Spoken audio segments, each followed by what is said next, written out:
안녕하십니까. 웹세미나 시청자 여러분. 오늘 웹세미나 진행을 맡은 미래에셋 자산운용 디지털 마케팅 본부 김영래 선임입니다. 금일은 홍콩 현지에 라이브로 생중계를 통해서 홍콩 이필장 상무 모시고 중국 반도체 산업을 파헤친다라는 주제로 웹세미나를 진행해 보려고 합니다. 먼저 간략하게 웹세미나에 대한 안내 드리고 웹세미나를 진행하도록 하겠습니다. 금일 웹세미나는 KB증권에서 홍보를 해주셨습니다. KB증권 일반 고객 여러분들 대상으로 진행하며 물론 미래셋 자산운용 웹세미나 구독자 고객분들도 함께 자리해주고 계십니다. 금일 웹세미나 약 60분간 예정되어 있습니다. 질문이 있으신 분들께서는 채팅창에 남겨주시면 저희가 답변을 드릴 수 있는 부분에 한해서 취합 후 답변을 드릴 예정이고요. 내용 중에는 자산운용사의 펀드와 관련된 내용이 함께 포함이 되어 있습니다. 여러분들께서 좀 더 세미나 내용을 이해하시고 올바른 투자를 하실 수 있도록 안내해 드릴 예정입니다. 오랜만에 저희 또 팝업 퀴즈를 준비를 했습니다. 채팅창에 답을 쓰시지 마시고 링크를 채팅창에 올려드리면 링크 접속 후 퀴즈의 정답을 적어주시면 저희가 20분 추첨을 한 다음 내일 정답자 안내와 함께 스타벅스 아메리카노 기프티콘은 다음 주에 발송해 드릴 예정입니다. 미래셋 자산운용 웹세미나 지속적으로 운영하고 있습니다. 저희 웹세미나 이 링크에 들어오셨지만 웹세미나 유튜브 계정 하단에 보면은 뉴스레터와 유튜브 계정을 팔로우할 수 있는, 구독할 수 있는 링크가 함께 있습니다. 구독 신청 부탁드리고 뉴스레터 구독도 함께 부탁드리겠습니다. 다양한 투자 정보와 웹세미나 소식을 즉각 받으실 수 있으십니다.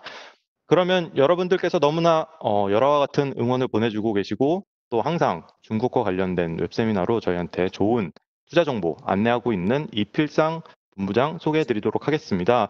여러분들께서 너무나 많이 이제 접하셨는데요. 미래에셋 증권 리서치 센터 그리고 미래에셋 자산운용 서울과 홍콩을 거치면서 지금 글로벌 아시아 그로스 펀드라는 모닝스타에서 5스타를 부여하는 펀드를 함께 운영하고 있습니다. 그럼 이필상 상무 모셔보도록 하겠습니다. 상무님. 안녕하세요. 또 뵙습니다. 이필상입니다. 그동안 저희가 웹세미나를 통해서 중국의 성장 산업에 대해서 많이 얘기를 나눴었습니다. 클린 에너지, 전기차, 클라우드, 바이오텍, 인공지능 이런 산업에 대해서 저희가 얘기를 나눴었고요. 오늘은 이제 시리즈 연속으로 중국의 반도체 산업에 대해서 한번 다뤄보고자 합니다. 우선은 이제 세미나에 들어가기 전에 저희 오늘 또 종목에 대한 말씀을 많이 드릴 예정인데 이거는 예시로서 드리는 것이고 추천의 목적이 있는 것은 아닙니다. 그리고 종목에 대한 정보를 원하시는 분들이 피드백을 보면은 이제 그런 적어 주시는 분들이 계신데 물론 종목에 대한 정보도 중요하지만 여기서는 산업의 전반적인 지식을 쌓고 접근 방법에 대해서 좀 공유하는 것이 중심이 되기 때문에 그 부분에 대해서는 좀 기대감을 낮춰 주셨으면 하는 바람이 좀 있습니다. 자, 우선은 이제 중국의 반도체 산업, 중국 입장에서 반도체 산업이 왜 중요한지, 왜 육성을 해야만 하는지 그 배경에 대해서 한번 설명을 간단하게 드릴게요. 반도체 산업이 중국의 최대 약점입니다. 예, 중국이라는 나라가 몇 번 언급드렸습니다만 자립을 추구를 하죠. 모든 영역에서 특히 미국으로부터 의존을 하지 않는 자립을 추구를 하는데 그중에서 가장 약점이 많고 의존도가 높은 산업이 바로 반도체입니다. 보시면 이 중국이 연간 수입하는 반도체의 수입액이 US 달러로 300 빌리언이 넘습니다. 이거는 원유보다도 많은 것이고요. 그 최대 품목이라고 봐도 과언이 아니죠. 중국에서 해외로부터 수입하는 것의 항목 중에서 최대로 수입을 많이 하는 항목이 반도체입니다. 더욱더 큰 문제는 이 반도체를 주로 어디서 수입하느냐면 미국에서 수입합니다. 이게 특히 인제 칩 설계와 관련된 점유율을 인제 컨트리별로 나타내는 것인데 여기 보시면 이제 US가 보이시죠? US 컴퍼니로부터 US 회사 그러니까 미국 기업들이 전 세계 반도체 칩 디자인과 관련된 것은 거의 압도적으로 잘하는 거죠. 한 70% 정도의 글로벌 점유율을 가지고 있습니다. 저희가 미국이란 나라가 예를 들어서 셰일 혁명 이후로 미국이란 나라가 셰일 오일, 그러니까 오일 생산량이 많이 늘어났다는 거 아시지 않았습니까? 그렇지만 그럼에도 불구하고 미국이 아무리 오일 생산을 많이 한다고 하더라도 미국이 전 세계 오일 생산에서 차지하는 비중은 20%밖에 안 돼요. 네. 그러니까 중국 입장에서는 예를 들어서 원유의 수급에 대한 것이라면 미국을 제외한 다른 국가로서부터 원유를 수급할 수 있는 채널이 많이 있습니다. 하지만 반도체는 아니죠. 미국이 꽉 잡고 있기 때문에 미국으로부터 만들어진 칩을 쓰지 않으면 안 되는 상황이 많은 것이죠. 그래서 중국 입장에서는 이 부분에서 심각성을 느끼는 것입니다. 반도체를 독립을 해야 된다. 이제 현실인데 지금 현재 어떤 상황이냐 이게 보시면 중국에서도 벌써 일부 영역은 좀 잘하고 있어요. 하지만 대부분의 영역들은 매우 초보 수준에 있습니다. 이거 좀 아마 이렇게 센스를 갖는 데 도움이 되실 텐데 이게 전 세계 반도체 시장에서 어떤 부분이 크냐를 알 수 있는 거예요. 보시면은 우리가 잘 알고 있는 뭐 DRAM, 낸드 같은 메모리 같은 경우는 전 세계 반도체 시장에서 꽤 중요하긴 합니다. 한 130 빌리언 정도 되고요. 이거보다 더 중요한 거는 사실 칩 설계 부분입니다. 칩 디자인 부분이고 이게 연간 2017년 기준으로 연간 연 그 매출이 270 빌리언이나 돼요. 그리고 이 칩 설계된 거를 제조해 주는 생산 공정을 하는 걸 저희가 파운드리라고 부르는데 그게 한 64 빌리언 정도 되는 것이죠. 그러니까 이게 인제 세 가지가 중요한 영역이에요. 이 오셋이라고 하는 거는 이제 어셈블리 하는 거, 테스팅하는 거 그런 걸 얘기를 합니다. 그 외에도 인제 다른 어떤 좀 이렇게 어떻게 기타 영역들이 있는데 아주 규모는 크지는 않습니다. 뭐 장비라든지 뭐 아무튼 중요한 반도체 산업을 이루는 한 중요한 요소 중에 하나인 것이죠. 근데 여기서 중국이 차지하는 비중이요. 보세요. 메모리 거의 없죠. 1% 밖에 안 되고 파운더리도 정말 얼마 안 돼요. 한 자릿수이고. 네. 그리고 EDA 같은 경우에는 뭐 사실상 전무하고요. 장비도 별로 크지가 않아요. 예. 이게 인제 중국의 현실인 거죠. 중국은 반도체를 통해서 여러 가지 사업을 하고 있는데 IT 기자재를 만들고 있지 않습니까? 하지만 그 안에 들어간 핵심 부품을 중국이 매우 해외 의존적이다. 이게 인제 중국이 갖고 있는 아주 심각한 문제의식입니다. 근데 문제의식이 있다고 해서 이 문제가 해결되는 것은 아니죠. 뭔가 어떤 조건이 되고 능력이 돼야만 이 문제를 해결할 수 있는 거예요. 문제 해결 능력이 있어야만 해결이 되는 것입니다. 근데 저희가 볼 때는 이 문제 해결 능력이 지난 5년 사이에 많이 생겼어요. 그래서 지금 인제 중국이 반도체 산업 육성이라는 얘기를 비로소 자신 있게 할 수 있게 된 것 같습니다. 그걸 한번 설명해 드릴게요. 첫 번째는 반도체를 쓰는 산업에서 중국이 굉장히 커졌다는 것입니다. 반도체를 어디서 씁니까? 대표적으로 핸드폰, 그쵸? PC, 서버, 뭐 혹은 IT, 뭐 가전, 뭐 TV에도 들어가고요. 이런 데에서 주로 반도체를 쓰게 됩니다. 그런데 이런 IT 브랜드에서요, IT 기자재에서 중국이 급성장을 했죠. 지난 5년 사이에. 그래서 핸드폰, 스마트폰 같은 경우에는 화웨이, 샤오미, 오포, 비보 혹은 뭐 리얼미 같은 이런 기업들이 커졌어요. 그래서 핸드폰 글로벌 시장에선 중국 비중이 이미 50% 이상이 됐습니다. 그다음에 PC나 서버 같은 경우에는 뭐 레노버, 인스퍼 같은 기업이 있고 잘 모르시죠? 왜냐하면 서버 같은 경우는 기업과 기업과의 관계이기 때문에 저희는 잘 알 수가 없습니다. 하지만 이런 회사가 있다는 거. TV도 우리는 뭐 한국의 TV를 잘 아시겠지만 한국 브랜드 아시지만 중국에도 TV 브랜드가 많습니다. 그리고 워낙 저가라서 전 세계에서 점유율을 계속 올리고 있습니다. 뭐 대표적인 게 TCL 같은 기업이 있고요. 그다음에 뭐 하이크비전 같은 뭐 감시 카메라 혹은 뭐 가전 뭐 TV, 냉장고, 에어컨부터 해 가지고 물론 뭐 반도체가 많이 들어가진 않습니다만 반드시 들어가는 것이죠. 그런 영역에서도 중국이 이미 전 세계 시장에서 제일 큰 비중을 차지하고 있습니다. 네.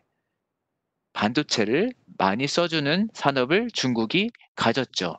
그러면 반도체는 기본적으로 B2B 비즈니스거든요. 반도체를 만드는 쪽이랑 반도체를 사 주는 쪽이랑 서로 간에 협상 및 어떤 동반자 관계가 되지 않겠습니까? 그런데 매우 중요한 IT 브랜드의 대부분이 중국에 있다. 그렇기 때문에 중국이 반도체 산업을 육성할 수 있는 배경이 되는 겁니다.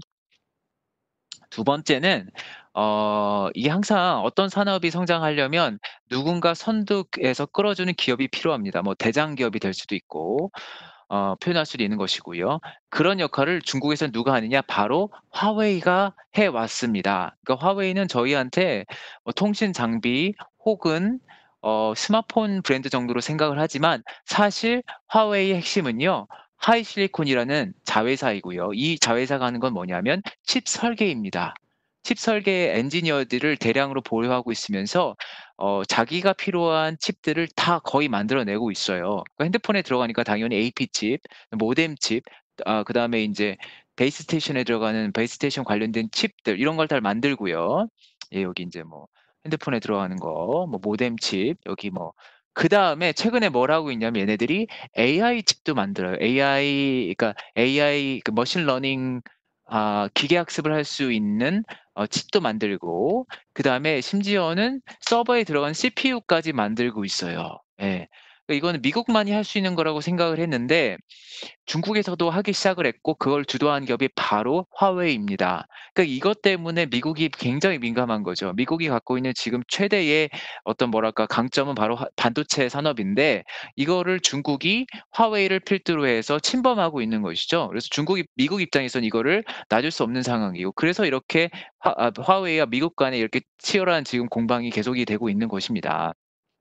근데 여하간 화웨이가 이렇게 칩 관련된 인력과 어떤 문화랄까 이렇게 어떤 비즈니스를 지금 키워놨기 때문에 이게 인제 중국의 인력군이 되는 것이죠. 화웨이가 아니더라도 다른 어디서라도 뭐 선전에 화웨이 본사가 있지 않습니까? 그럼 선전 주변에 칩 설계할 수 있는 인력이 많은 겁니다. 얘네들이 나중에 벤처를 창업할 수도 있는 것이고 뭐 또 선전에 있는 기업이 뭐가 있습니까? 텐센트가 있죠. 텐센트에 가서 거기서 반도체 칩을 할 수도 있는 거거든요. 그다음에 세 번째는 중국에서 이 플랫폼 기업이 굉장히 많이 성장했다는 것입니다. 이거는 유럽이나 일본이 부러워해야 돼요. 유럽이나 일본처럼 선진국이요. 플랫폼 기업을 거의 갖지 못했어요. 우리가 있는 플랫폼 기업은 뭡니까? 구글, 유튜브 그쵸? 그다음에 아마존, 클라우드 하는 마이크로소프트 클라우드 하는 마이크로소프트 이런 회사들이 있는 거죠. 페이스북도 있고요. 이런 회사를 갖는 나라와 안 갖는 나라는 큰 차이가 있습니다. 왜냐하면 플랫폼이 되면 몇 개 아주 강력한 인터넷 IT 기업이 생기는 거거든요. 얘네들이요 뭘 하냐면 칩을 만들려고 합니다. 이게 왜냐하면 이 플랫폼이라는 게 결국은 그러니까 대량의 데이터를 데이터 센터로 운영을 해야 되거나 아니면 클라우드로 운영을 해야 되는데 여기에 들어가는 칩들이요. 다 자기들이 맞춤형으로 만들고 싶어 해요. 그러니까 시장에서 범용으로 사는 것보다는 자기 수요에 맞게 칩을 디자인하는 게 훨씬 상업적으로 효율이 있다는 게 뭐 인제 당연한 사실입니다. 그렇기 때문에 큰 인터넷 플랫폼 기업이 있으면요. 그 나라에서 그 지역에서 칩을 설계하려고 합니다. 기본적으로 이 플랫폼 기업이 있으면 그 지역에 반도체 관련된 칩 관련된 어떤 디맨드가 있는 것이죠. 중국은 그게 있습니다. 누굽니까? 알리바바, 텐센트, 뭐 바이두는 인제 너무 작아지긴 했습니다만 최근에 뜨고 있는 건 바이트댄스 아시죠? 그 틱톡이라고 하는 아주 뭐 대유행을 하고 있는 앱의 모기업입니다. 뭐 그 외에도 뭐 진동 같은 기업도 있고 뭐 핑도도 같은 작지만 이제 점점 커오고 있는 어떤 플랫폼 기업들이 있습니다. 그다음에 핑한 굿닥터 같은 새로운 어떤 차세대 플랫폼도 성장을 하고 있고 얘네들이 물론 아직은 아닐 수도 있습니다만 큰 기업들 예를 들어서 알리바바, 텐센트 같은 경우는 자기들이 칩을 설계하려고 합니다. 자회사들이 있고요. 나중에도 간단히 소개를 드리겠습니다만 알리바바, 텐센트 같은 경우는 연간 프리 캐시 플로우로 20조 이상을 벌어들이는 아 회사예요. 그러니까 돈이 어마어마하게 많은 회사인 거죠. 칩 설계하는데 뭐 예를 들어서 조 단위 프로젝트다. 얘네들은 문제가 없습니다. 해볼 만한 거죠. 이 정도 규모가 되니까. 그런데 일본이나 유럽은 안 돼요. 플랫폼 기업이 없기 때문에. 한국도 아쉽지만 그 정도 레벨은 도달하지 못했죠. 한국에도 몇 개 이제 중요한 플랫폼 기업이 나왔습니다만 아직 사이즈가 그렇게는 안 돼요. 그래서 그런 이유 때문에 미국과 중국에서만 아마 이런 AI 칩이랄지 뭐 클라우드 관련된 칩을 개발할 수 있는 어떤 배경이 될 겁니다. 그다음에 어 이것도 재미있는 사실이에요. 대만의 TSMC라는 회사가 있죠. 전 세계에서 파운더리 그러니까 칩 생산을 하는 칩 공정을 하는 가장 큰 회사인데요. 이 회사가 중국의 칩 산업을 반도체 산업을 많이 서포팅을 합니다. 후원자입니다. 어떤 의미냐면 칩이라는 게 칩 디자인은 사실은 좀 쉬운 편이에요. 왜냐하면 인력이 아주 우수한 천재급의 천재급 인력들이 모여 있으면 칩을 설계할 수가 있습니다. 근데 문제는 뭐냐면 공정 과정이 굉장히 복잡하고 까다롭습니다. 그래서 칩은 설계할 수 있지만 공정은 아무나 못하는 거예요. 근데 그 공정을 대만에 있는 TSMC가 도와주는 것이죠. 그러니까 중국과 대만은 정치적으로는 적대적인 관계지만 경제적, 특히 반도체 산업 관련해서는 아주 끈끈한 동반자의 역할을 그 관계를 지금까지 계속해 왔습니다. 그래서 중국의 신생 기업들, 반도체와 관련된 신생 기업들이 자기는 뭐 아이디어는 있고 뭐 칩은 설계할 수 있는 능력은 되는데 필요하면 인제 제조는 대만에 가서 TSMC한테 맡기는 거죠. 이런 식으로 해서 중국의 기업들을 성장시켜 주는 역할을 TSMC가 해 왔습니다. 네. 물론 이걸 알았기 때문에 미국이 TSMC랑 중국 간의 관계를 끊으려고 지금 하고 있는 것이죠. 마지막은 그러니까 결국은 인력이죠. 반도체 같은 경우는 박사급의 우수한 인력들이 너무너무나 중요한 산업입니다. 중국은 과거에는 아니었습니다만 지금은 인력들이 굉장히 많습니다. 왜냐? 고등교육, 대학 교육을 중국에서 많이 하거든요. 지금 20대 초반은 그 학령대의 50%가 대학에 진학을 합니다. 그리고 연간 스템 그러니까 사이언스, 테크놀로지, 엔지니어, 매스매틱을 전공하는 졸업자 수가 연간 500만 명이 돼요. 뭐 한국 뭐 엄청 큰 규모의 엔지니어들이 매년 배출되고 있는 것이죠. 그리고 그게 아니더라도 미국의 실리콘밸리에서 일하는 화교들이 많습니다. 그래서 저희가 인제 아주 오래된 농담입니다만 IC 실리콘밸리 IC가 뭘 의미하는 거냐? 인테그레이티드 서킷이 아니고요. 인디아 차이니스라고 합니다. 왜냐? 거기에 가 보면 인디안이랑 차이니스가 많기 때문에. 그러니까 중국 입장에서는 그런 실리콘밸리에서 어느 정도 숙련된 인력들을 이제 스카웃을 하는 것이죠. 특히 지금처럼 미중 간의 분쟁이 심해졌을 때는 중국인들이 미국에서 활동하기 굉장히 어렵습니다. 예를 들어서 교수라면 펀딩이 안 됩니다, 요즘. 특히 이제 바이오텍 쪽은 펀딩이 잘 안 된다고 해요. 그러면 어떡합니까? 중국으로 가야죠. 중국에 가면은 자기한테 자기가 창업할 수도 있고 헤드급으로 올 수도 있는 것이고 스탁 옵션을 받을 수 있는 것이고 그래서 이런 분쟁이 오히려 인력의 중국 유입을 가속화시킬 수 있는 측면도 있는 것 같아요. 네, 중국의 반도체 기업 사례에 대해서 알아보기 전에 잠깐 앞에서 이필상 상무께서 언급한 중국이 반도체 산업을 육성하는 배경과 중국 반도체가 성장 가능한 이유에 대해서 잠깐 한 번 더 짚고 넘어가 보도록 하겠습니다. 크게 세 가지로 분류를 해서 말씀을 주셨는데요. 중국이 반도체 산업을 육성하는 배경, 먼저 타 산업 대비 자립도가 상대적으로 낮다. 그래서 산업을 지속적으로 육성하고 있다라는 얘기 해주셨고, 미국에 대한 의존도가 높았는데 이런 부분을 또 극복하기 위해서 자국에 있는 반도체 산업에 큰 힘을 쏟고 있다고 이해할 수 있었습니다. 반도체 부문별로 이제 글로벌리 점점 점유율이 올라가고 있는 추세이고요. 이렇기 때문에 지난 10여 년간 글로벌 IT 브랜드들이 많이 중국에서 성장을 했고, 그 가장 큰 대표적인 사례로 화웨이 같은 사례가 있었습니다. 굵직한 글로벌 기업을 이제 키워낼 수 있었던 것이죠. 거대 인터넷 플랫폼 기업들이 등장을 하게 됐고, 풍부한 엔지니어 풀도 중국은 점점 갖춰나가고 있습니다. 그래서 중국의 반도체 기업의 사례를 이제 조금 더 디테일하게 알아볼 텐데, 앞서 우리 오늘의 강사인 이필상 상무께서 말씀 주셨듯이 단일 종목에 대한 그런 개별 종목에 대한 좀 이해보다는 반도체 산업에 대한 전반적인 이해를 먼저 갖고 이 산업에 대해서 조금 더 현명하게 투자하고 그럴 수 있는 배경 지식을 이해한다라고 이해해 주시면 될 것 같습니다. 강사님, 이어서 진행 부탁드리겠습니다. 네. 인제는 인제 반도체를 좀 구체적으로 세부 분야별로 좀 소개를 드리도록 하겠습니다. 이게 좀 의미가 있는 것은 우리가 반도체를 메모리만 접했어요. 왜냐하면 한국이 메모리만 잘하기 때문에. 하지만 앞에서 잠깐 소개를 해 드렸지만 반도체의 세부 영역들이 많이 있어요. 각 분야별로 어떻게 보면 더 좋은 의미 있는 기업들이 있을 수도 있는 것이고요. 더 중요한 어떤 공정도 있는 것이고 그거를 한번 다 같이 한번 봤으면 좋겠습니다. 왜냐하면 중국에서는 지금 여러 각도에서 그런 기업들이 성장하고 있기 때문에 그렇죠. 우선은 아주 베이직한 기초 반도체라고 할 수 있는 것들에 대해서 설명을 먼저 드릴게요. 우선은 태양광 셀인데요. 태양광도요 반도체 원리예요. 이 반도체라는 기본적으로 P형 N형 반도체를 붙였을 때 거기서 공핍 영역이 생기고요. 자기장이 생기고 전자의 움직임에 따라서 이게 전류가 흐르는 것이거든요. 그거를 통제하는 그 전자의 움직임을 통제를 하고 전자로부터 어떤 그 에너지를 얻거나 이런 것들이 반도체의 인제 아주 기본인 것인데 그 기본 중의 기본이 바로 태양광 셀입니다. 네. 태양광 셀도 태양에서 오는 광 에너지를 전기 에너지로 바꿔주는 것이죠.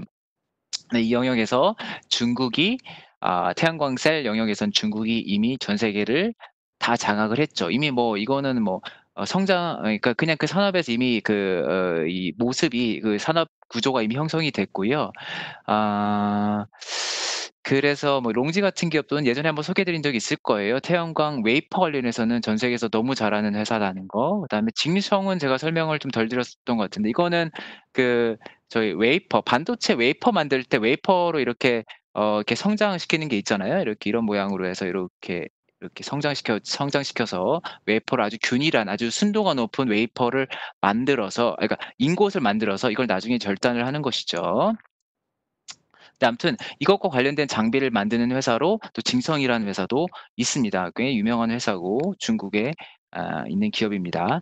그다음 기초 반도체도 또 LED도 LED도 마찬가지예요. LED도 역시 그 뭐랄까요? PM 접합 반도체에서 이 전이차가 변하면서 그 전자가 내려오면서 그때 에너지를 발산하는 광 에너지를 네 빛을 발산을 하는 원리인 것이죠.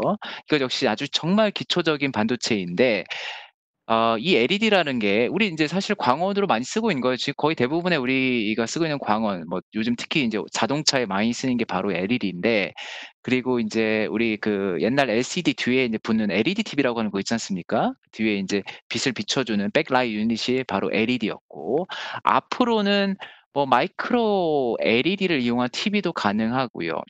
그래서 인제 LED가 나름대로 아주 중요한 어플리케이션으로 자리를 잡았는데 이게 보세요. 이게 글로벌 LED 칩 제조 시장에서의 점유율인데 2005년 벌써 꽤 오래된 적이죠. 15년 이상 돌이켜 봤을 때는 일본이 제일 잘했어요. 그다음에 타이완이 잘했고요.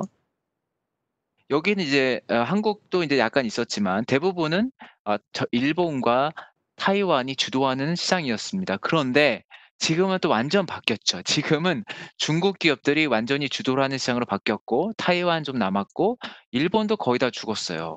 예 한국도 뭐 크지는 않고 이런 상황이 됐습니다. 15년 사이에. 네. 15년 사이에 LED 산업도 LED 칩도 중국 기업이 장악하는 영역이 되었고요. 이제 대표적인 기업이 이제 사난이라는 회사가 있습니다. 이 회사는 어 좀 좀 특별한 게 있어요. 그러니까 마진이 다른 회사에 비해서 굉장히 좋습니다. 중국 다른 기업 대비해서도 그렇고 해외 기업은 당연한 거고요. 한 뭐 마진이 20%씩 차이가 나요. 놀라울 정도로 차이가 많이 나는데 정부의 보조금의 영향도 있고 아무튼 이 기업이 열심히 이 한 분야에 계속 투자를 하면서 좀 기술적인 측면, 양산 측면에서 규모의 경제 측면에서 좀 선도를 하는 것 같습니다. 그래서 마진이 남들보다는 우수한 상태를 유지를 하고 있고 다만 이 LED 산업이요. 지금 여전히 초과 공급 상태이기 때문에 그렇게 매력적인 산업은 아니에요. 하지만 혹시 이 LED 뭐 마이크로 LED TV가 어떻게 좀 뜬다거나 어떤 뭐 다른 어플리케이션이 생긴다고 했을 때 LED에 대한 그랬을 때는 가장 큰 어떤 수혜를 볼 수가 있겠죠. 그래서 그런 측면에서 좀 보고 계시면 좋을 것 같고요. 다음 또 기초 반도체 영역이 바로 인제 디스플레이 쪽입니다. 잘 아시죠? 네 LCD 뭐 OLED 이런 쪽인데 이런 영역도 지금 또 급격하게 상황이 바뀌고 있어요. 차트를 보시면 이제 LCD 이제 공장 설비 국가별 추이인데 여기 보시면 중국이 있죠, 중국. 예 중국이 이렇게 되고 한국이 한때는 1 등이었는데 지금 이러다가 아마 이렇게 내려갈 것 같아요. 지금 인제 공장을 철수한다는 이 발표가 이미 많았거든요, 삼성, LG 등에서.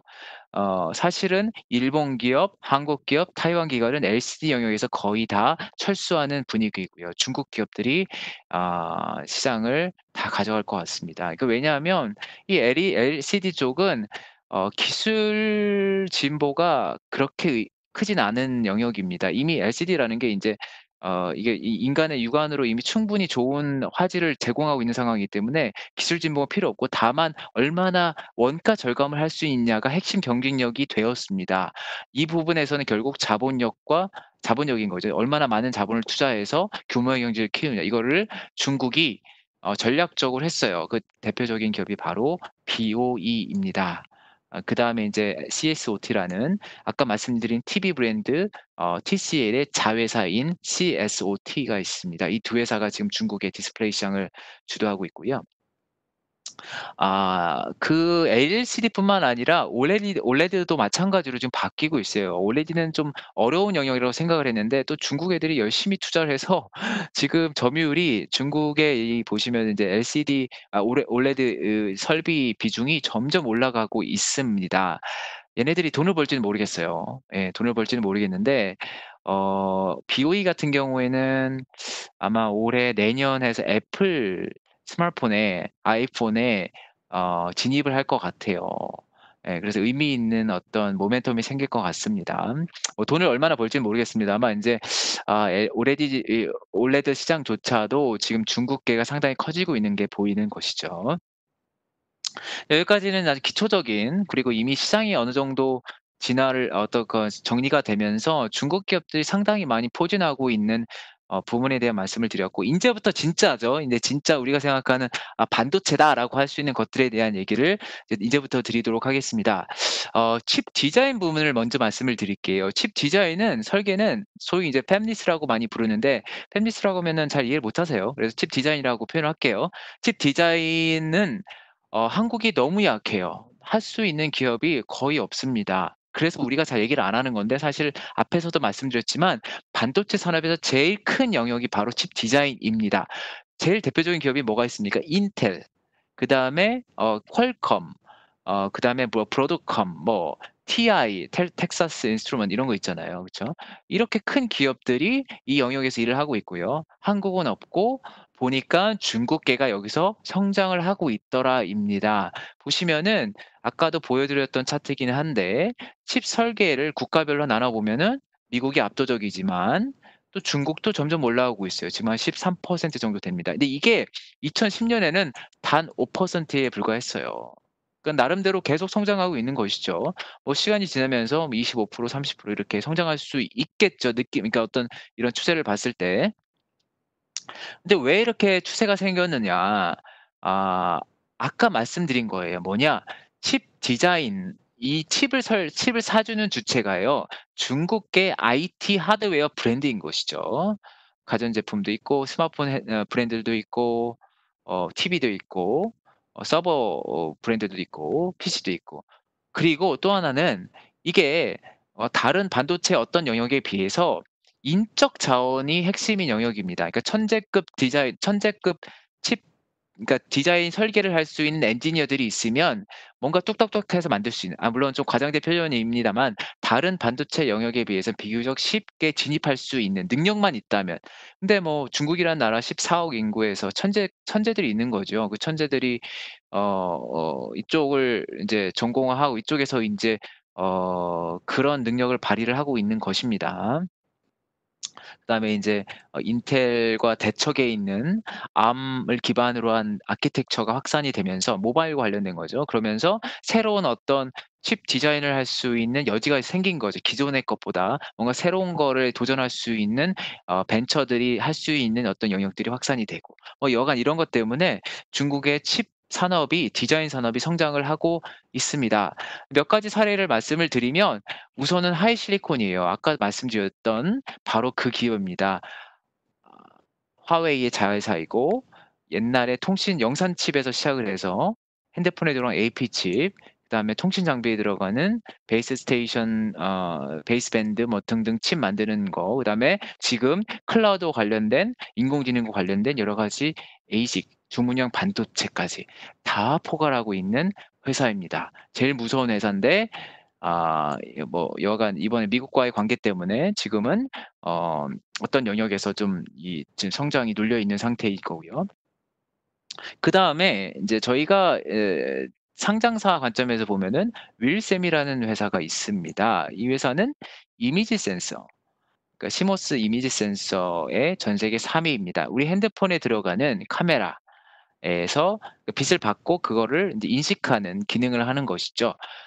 이거 괜찮죠, 이미지 센서. 왜냐 우리 인제 자율주행 되면 자동차에 카메라가 뭐 10개 이상 들어가야 뭐 수십 개가 들어가야 되거든요. 그래야만 주변에 인식을 해서 바로 이 파악하고 그 자율주행을 할 수 있는 거지 않습니까? 그런 것도 있고 핸드폰도 점점 좋은 기능의 카메라를 쓰게 되고 그래서 이미지 센스 그다음에 기본적으로 인공지능을 활용할 수 있는 가장 많은 영역이 바로 이미지 센싱입니다.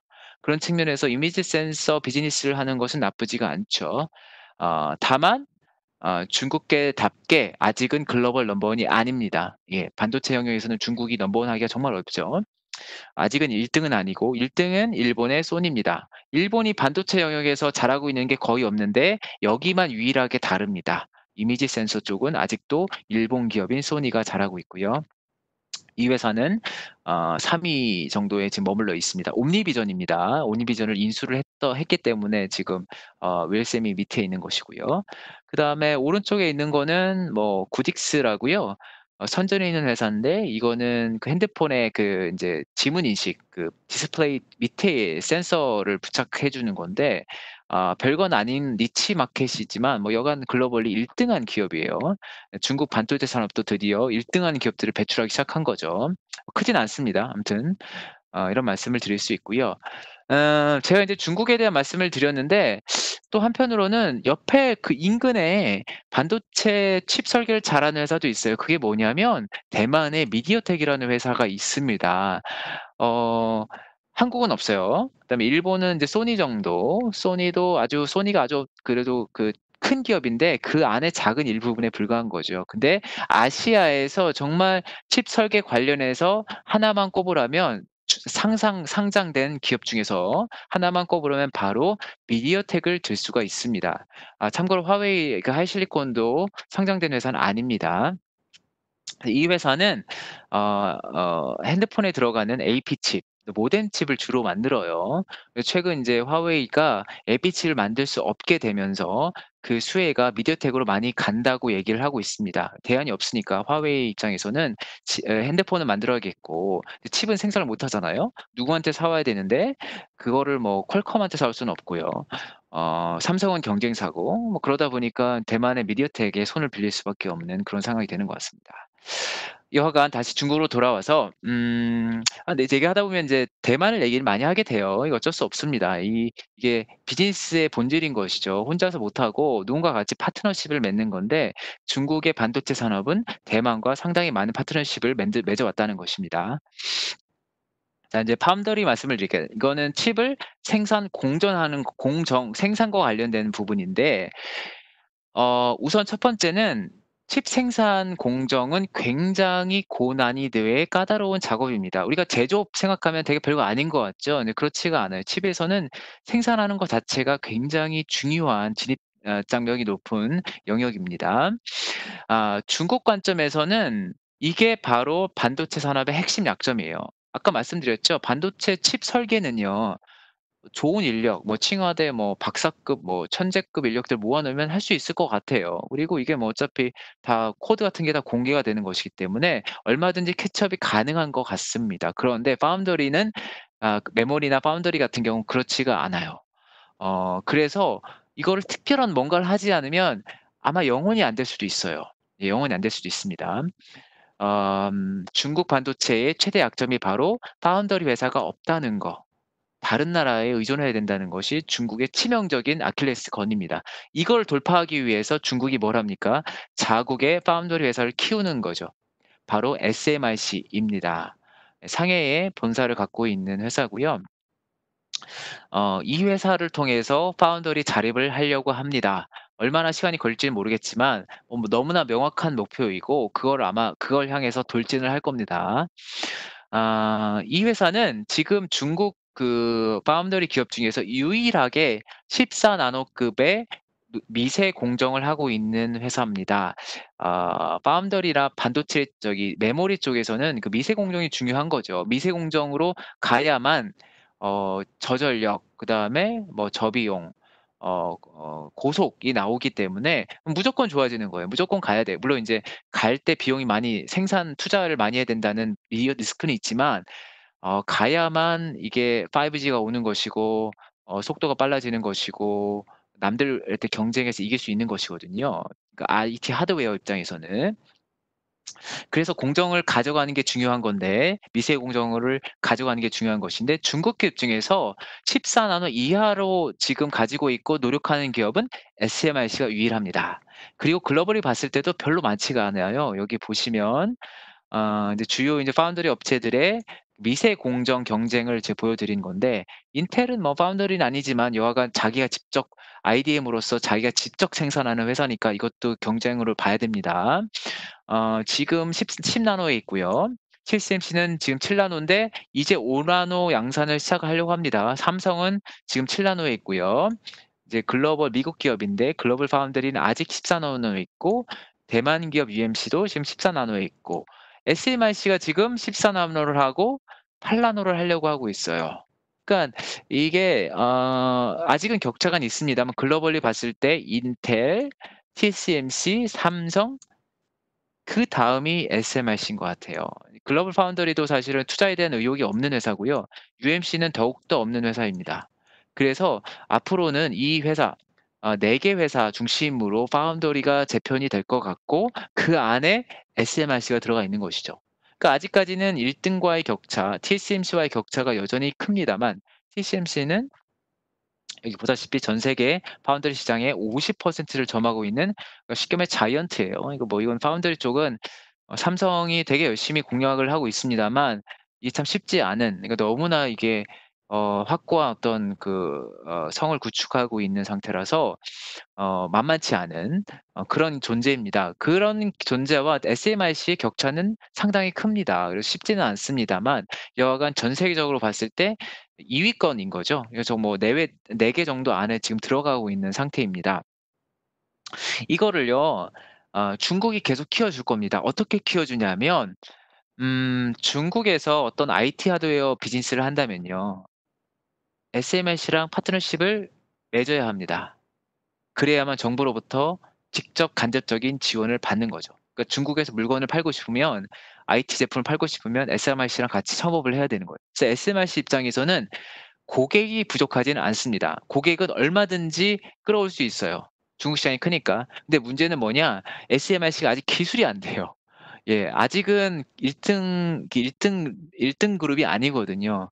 그러니까 이제 하드웨어 회사들이 이제 익스큐즈가 되는 거죠. '아 나는 쟤네는 뭐 노드가 안 되니까.'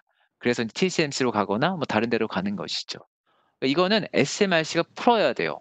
자기가 이 기술적으로 발전을 하면요. 그때는 고객이 따라 붙습니다. 네. 붙을 수밖에 없는 조건이죠. 그래서 이게 얼마나 열심히 하느냐. 시간 좀 걸리겠는데 이런 의미에서는 연습을 많이 하겠죠. 수많은 프로젝트를 진행할 거니까. 수많은 기업들과 다양한 IT 어플리케이션에 대해서 이 파운더리를 진행을 하면서 수많은 에러와 어떤 경험을 쌓겠죠. 네. 좋은 환경에 있는 거예요. 이거 얼마나 너무 부럽지 않습니까? 예 수많은 글로벌 탑 티어 그룹들이 와서 나랑 같이 일하자고 파트너십을 하자고 그렇게 하고 있는 상황이라면 굉장히 해피한 상황인 것이죠. 네. 그리고 이 회사의 기술을 지금 이끌고 있는 사람이 그 량몽숭이라는 사람인데 TSMC 한때 2 인자였어요. 2 인자였는데 이게 원래 1 인자가 될 거라고 예상을 했었는데 어떤 아무튼 내부적인 어떤 이유 때문에 좀 밀려났어요. 그래서 TSMC에서 물러나고 그다음에 삼성에 와서 삼성 파운드리 14 나노를 어떻게 램프업 하는 데 좀 기여를 했고요. 그리고 삼성을 그만두고 그다음에 택한 게 바로 SMIC인 겁니다. 그러니까 이 사람은 14 나노 관련해서는 최적의 전문가인 것이죠. TSMC에도 됐었고 삼성에도 됐었고. 그러니까 SMIC가 14 나노 정도에서는 램프업을 잘하고 좋은 퍼포먼스를 보여줄 수 있어 보이는 겁니다. 그래서 이런 식으로 SMIC는 인력을 데려옵니다. 어디서? 대만에서. 네 타이완에서. 왜냐하면 거기 타이완이 TSMC가 제일 잘하니까. 제일 잘하는 회사에서 일했던 인력을 데려다가 붙이는 거죠. 네 그래서 인제 SMIC는 이런 관점에서 좀 관심을 가지고 보시면 좋을 것 같습니다. 그다음에는 이제 우리가 너무나 익숙한 이제 메모리 쪽인데요. 사실 메모리 쪽이 오히려 좀 이건 정말 쉽지 않은 것 같습니다. 진입 장벽도 높고요. 중국 기업들이 지금까지 보여준 퍼포먼스는 썩 아주 좋지는 않아요. 우선 낸드 쪽을 보면 낸드는 쪼끔 더 낫습니다. 낸드는 이제 양쯔 메모리라는 회사가 이게 이제 우한에 있는 건데 어 이 이미 작년부터 64단 낸드 를 생산을 했어요. 그리고 내년부터는 아마 뭐 128단 글로벌 수준에 인제 거의 다가가는 것이죠. 할 예정이라고는 하는데 지연될 가능성이 좀 요즘 많이 얘기가 되는 것 같고요.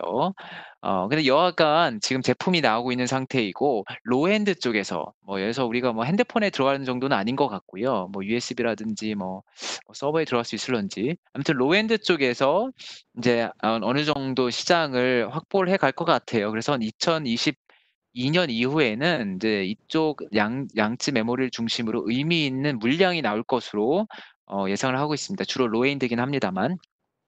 근데 참고로 이 회사는 상장사가 아니에요. 그래서 저희한테는 투자자한테는 의미가 어차피 좋은 기업이라고 하더라도 의미는 없는 상태입니다. 디램은 더 많이 시간이 걸릴 것 같아요. 어 우선은 그동안 중국에서는 두 그룹이 이 디램 쪽에 노력을 했었는데요. 첫 번째 그룹은 후젠성에 기반을 하고 있는 진화 반도체라는 회사예요. 근데 이 회사는 아시겠지만 그 특허 문제 그다음에 기술 유출 문제로 지금 사실상 공장이 문을 닫았어요. 그래서 이거는 실패했다고 보시는 게 맞고요. 지금 시도하고 있는 건 뭐냐면 안후이성에 있는 허페시에 있는 창신 메모리라는 회사입니다. 이 회사가 지금 주도해서 19 나노급 1X급의 D램을 생산을 하기 시작을 했어요. 네. 아 근데 아직은 검증은 안 됐고요. 근데 여하간 아무튼 얘네들이 지금 생산을 하고 있기 때문에 지켜야 봐야 될 것 같습니다. 근데 다만 여러 가지 어떤 상황을 봤을 때 이 램프업하는 게 쉽지는 않은 것 같아요. 디램이 이게 네, 특히 인제 최근에는 점점 인제 노드가 이제 진화를 하면서 캐파시티에서의 전자 누출 문제가 심각한 것이고 이거를 다스리는 방법이 쉽지가 않은 것 같습니다. 지금 이 창신 메모리가 가지고 있는 테크놀로지는 그거를 해결할 수 없는 것 같아요. 그래서 계속 해외에서 특허를 사고 나름대로 R&D를 하면서 쌓아 올리겠죠. 하지만 쉽지는 않은 것 같습니다. 그러니까 중국이 제일 쉽게 하는 건 뭐였냐면 과거에 아 해외 기업을 통째로 사서 모든 공정 기술을 한꺼번에 흡수하는 거예요. 예를 들어서 BOE 같은 경우가 옛날에 LCD를 그렇게 성공을 했거든요. 근데 지금 D램 쪽에서 매물로 나와 있는 게 없잖아요. 그쵸? 그러니까 D램을 누군가 이렇게 인수를 해야 되는데 인수하기가 쉽지가 않습니다. 2015 년에 마이크론을 인수하려고 시도를 했었는데 실패를 했고요. 그래서 이 D램 쪽에서 중국의 이 개선 속도가 쉽지가 않은 겁니다. 빠르지 않은 것입니다. 여간 이쪽 영역 역시도 상장 기업이 없는 것이기 때문에 저희가 크게 관심을 볼 필요는 없는 것 같고 어 그다음에 이제 기타 반도체 영역인데요. 이것도 인제 시간 관계상 간단히 말씀을 드릴게요. 반도체 장비는 많죠. 여러 가지가 있고 근데 진짜 어려운 영역도 있고 좀 쉬운 영역도 있는 것 같습니다. 진짜 어려운 건 노광 장비 같은 거.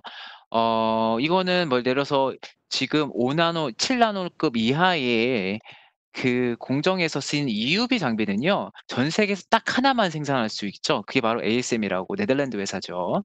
에칭도 되게 어려워요. 특히 낸드에서 쌓아 올릴 때 필요한 그 에칭 장비 같은 경우에는 미국 기업 혹은 일본 기업들이 주도를 하고 있습니다. 그래서 이 영역은 한국도 어렵고요.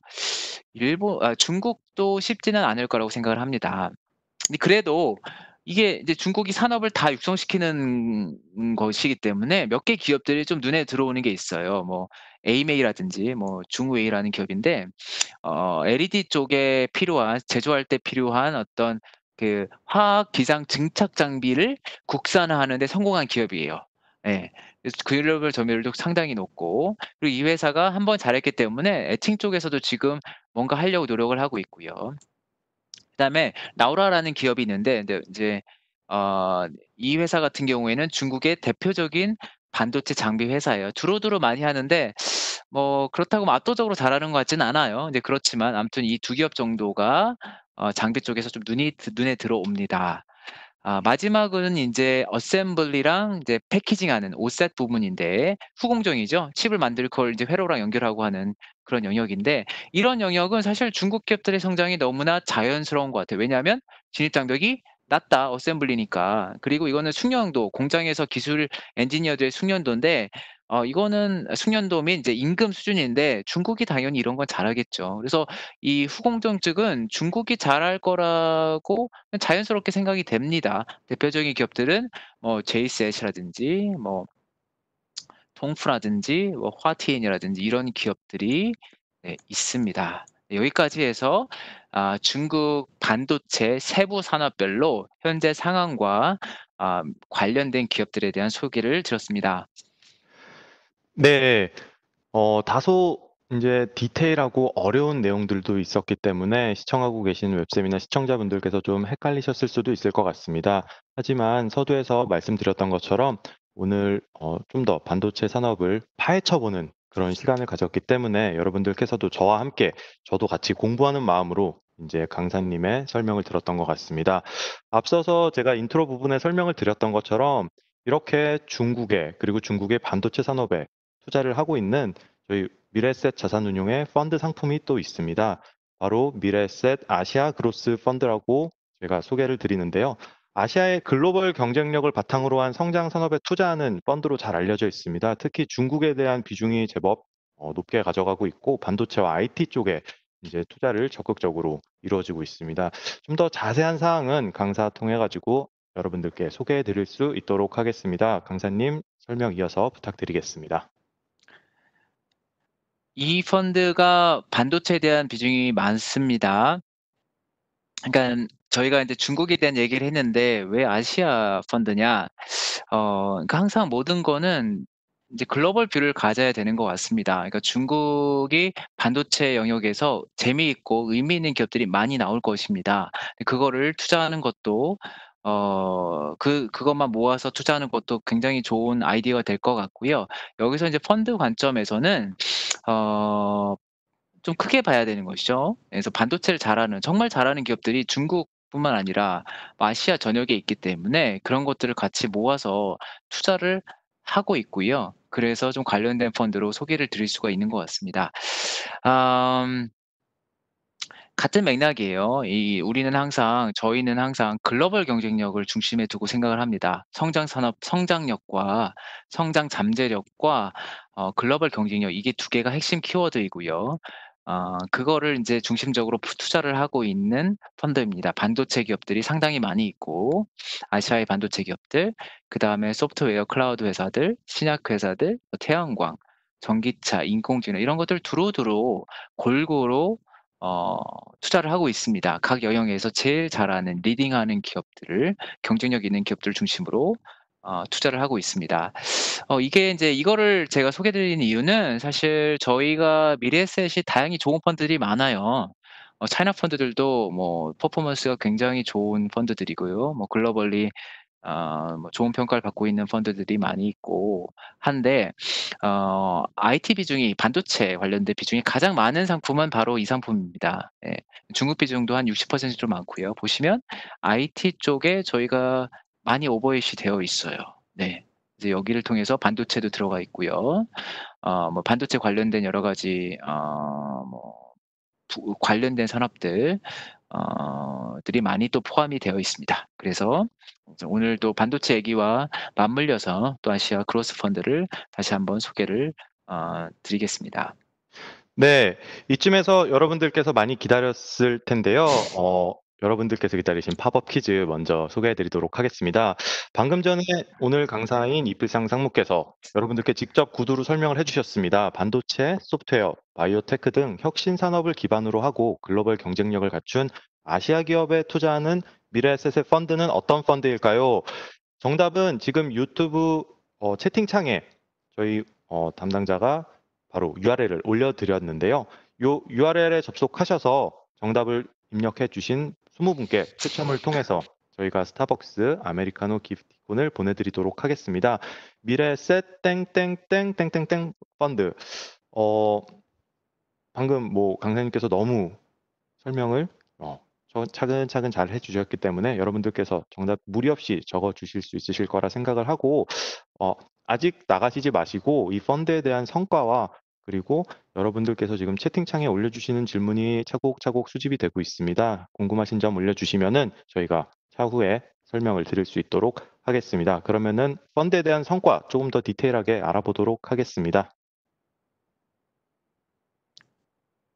네, 이 펀드는 2014년에 런칭이 되었고요. 아까 말씀드린 그런 어떤 관점에서 성장력과 경쟁력 관점에서 집중적으로 투자를 하자라는 그런 관점을 가지고 런칭이 됐습니다. 그래서 지금 6년 차, 6년 운영이 되고 있는 어, 뮤추얼 펀드이고요.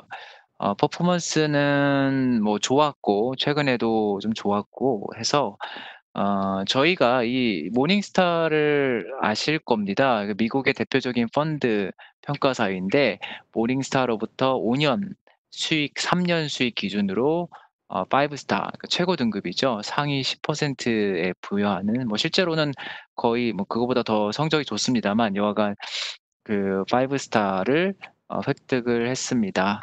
네, 그래서 글로벌 시장에서도 저희가 잘 이제 포지션이 잘 이렇게 성과를 내고 있는 상품이라는 말씀을 드릴 수가 있겠고요. 올해 같은 경우에는 연초 이후에 한 뭐 20% 이상의 수익을 지금 올린 상태입니다. 뭐 시장이 이렇게 올해는 어려웠습니다만 뭐 저희는 뭐 운 좋게 뭐 그래도 상당히 좋은 수익을 투자자분께 돌려드릴 수 있게 된 것 같습니다. 여기에는 아까 말씀드린 그 IT 반도체도 있고요. 아 저희가 10개 정도 국가에 투자를 합니다. 타이완에도 투자를 하고 아까 말씀드린 타이완의 대표적인 반도체 기업들도 반영이 되어 있고요. 한국도 투자를 합니다. 크지는 않지만 한국에서 있는 뭐 글로벌 경쟁력 기업 역시도 여기에 반영이 되어 있습니다. 뭐 이 정도로 상품에 대한 소개는 마치고요. 뭐 앞으로도 계속 그러니까 아시아는 뭔가 계속 새로운 변화들이 많은 것 같습니다. 다이내믹하고 성장 산업들이 있고 특히 중국 중심으로 글로벌 시장에서 성장한 기업들이 보이거든요. 그런 것들을 계속 추적하면서 저희가 적절한 시기에 반영하고 그렇게 해 나갈 예정입니다. 아마도 이분은 아시아 그로스 펀드의 성과를 아마 보고선 또 궁금해서 문의를 주신 것 같습니다.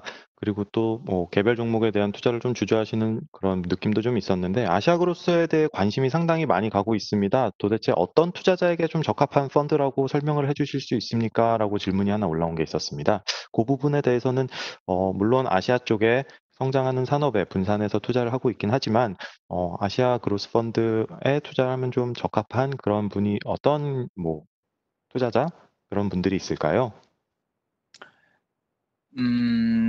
아시아라는 지역이 다른 지역에 비해서 포텐셜이 많은 것 같습니다. 뭐 인력 구조라든지 학력 수준이라든지 비즈니스 하는 능력들, 상업가 정신들 이런 것들이 충만한 지역이기 때문에 중국도 그렇고 타이완도 그렇고 뭐 베트남도 그렇고 인도도 뛰어난 상업가들이 많거든요. 자본가들도 많고.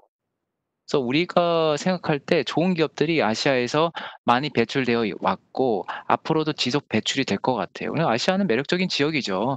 근데 우리가 인제 지난 한 10년 동안은 중국의 어떤 부채 문제랄까 이런 것 때문에 좀 망설였었는데 아시아 지역이 세계를 주도한다는 거에는 별 의심을 가질 필요는 없는 것 같아요. 그래서 그런 관점에서 세계의 어떤 변화에서는 아시아가 가장 적합한 지역이라는 생각이 들고요. 그다음에 이 아시아 펀드는 한국도 투자를 해요. 한국도 투자를 일부를 합니다. 한국의 좋은 기업들. 경쟁력 있는 기업들 투자를 합니다. 그래서 어떻게 보면은 한국만 투자하시던 분들이 그다음 단계로 선택을 하시는 것이 될 수도 있을 것 같아요. 그러니까 한국 분으로서 중국에도 관심이 많고 근데 중국에 다 투자를 하자니 막 부담이 되는 거죠. 중국에 뭐 부채도 많다고 그러고 또 한국도 뭔가 문제가 있는 것 같고 근데 기업은 좋은 게 있는 것 같고. 근데 그랬을 때 이제 다국가 펀드를 드는 것이죠. 근데 먼 필요는 없고 우리 인근에 한국을 일부 포함하고 일부 중국을 포함하고 아시아 지역을 포함하는 이런 관점에서 한국에 투자를 하셨던 분들께서 제일 먼저 선택할 수 있는 어떤 지역, 상품이 아닐까 싶습니다. 음. 네. 정말 아시아 쪽에 큰 관심을 갖고 계신 투자자분들이거나 혹은 아시아의 IT, 반도체를 중심으로 조금 더 성장 가능성이 있는 산업에 좀 투자를 하고 싶은 투자자께서는 미래에셋 아시아 그로스 펀드에 대해서 좀 더 관심 있게 봐주셨으면 좋을 것 같습니다. 늦은 시간까지 웹세미나 시청해주신 시청자 여러분 정말 감사드립니다. 여러분들께서 응모해주신 그 커피 팝업 이벤트 저희 추첨이 완료가 됐는데요. 내일 사후 설문조사에 함께 사후 설문조사 본문 내용에 함께 당첨자분들 저희가 공지를 해드리도록 하겠습니다. 당첨자분들께는 기프티콘을 다음 주에 보내드릴 예정입니다.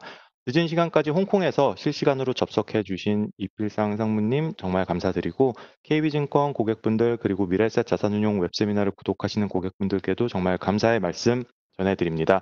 미래에셋 자산운용 웹세미나 앞으로도 더 실속 있고 산탄한 투자 정보로 여러분들께 인사드리도록 하겠습니다. 다음번에 더 좋은 콘텐츠로 여러분들께 인사드리면서 금일 웹세미나는 여기서 마치도록 하겠습니다. 늦은 시간까지 감사합니다. 감사합니다.